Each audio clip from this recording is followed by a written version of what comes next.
Okay, starting up game 3. We'll see what we get out of this.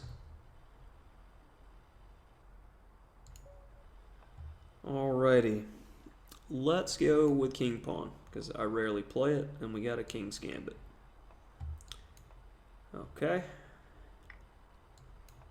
And it's here.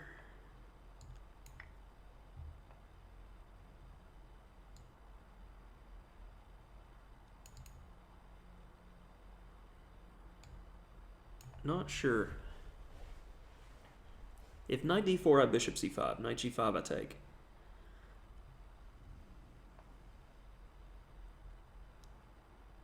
And if there, what if I just try to convince you to trade a bit?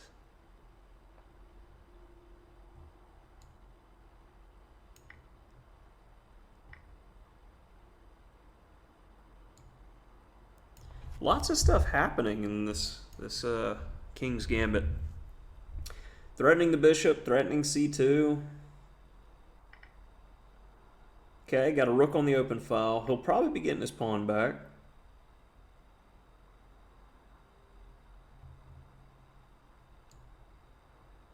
Okay, but what if I take the rook? Your bishop's still hit, and I've got rook d1. And if bishop c4, I can go back to e3. Still threatening c2. We'll do that. If checked, c6, go away. And I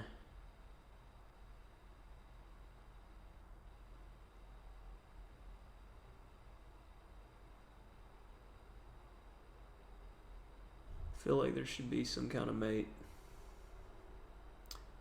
Or in the very least, something good. Let's put the rook there, first of all. Kind of dampens his development. Get the extra time there. And if we do this, it's going to get rid of his only active piece, or I'm going to win there. So let's make sure our king does not go to a dark square, so there's no discoveries. And if I put the rook there, he has got bishop g5. So let's go there. Now,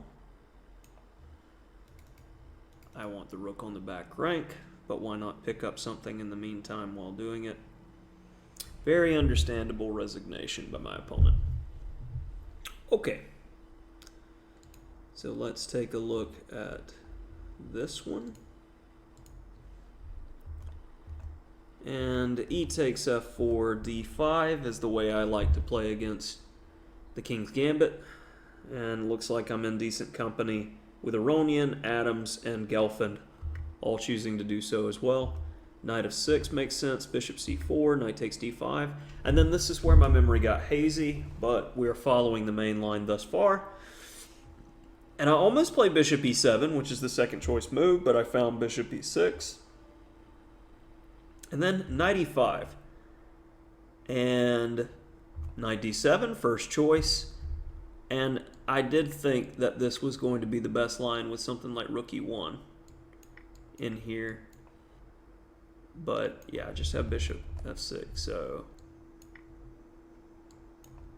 yeah, you got the bishop pair in an open position. I understand why the engine is saying, you know, pawn and a half edge for black here. For the people who are like, but the material's equal. Nah, the bishops are monsters in this position. It's already basically over. All right, so knight d7, and then I find that g5.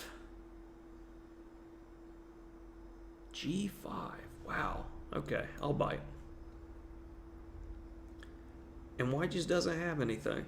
See, it's these types of moves. This is why, if I was to spend a month doing nothing but studying deep calculation and tactics, I would play these types of moves more often.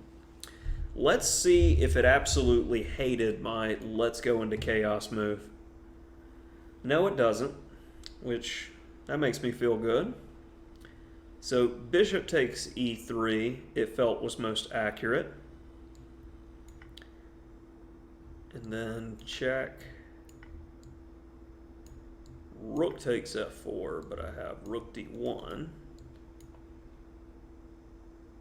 And yet again, we have a position with a bishop pair. And white has this weakling pawn and a rook and knight, which are struggling to get into the game. So bishop a6 is strong, where black can squeeze as he uncoils a bit here. Okay. So after knight e3, queen takes d8 was played. And you could get the same kind of position by transposition here. But bishop takes e6, and I did find the most accurate move, knight takes f1. But then here I missed rook d1 immediately. And what was my thought on why I didn't play this?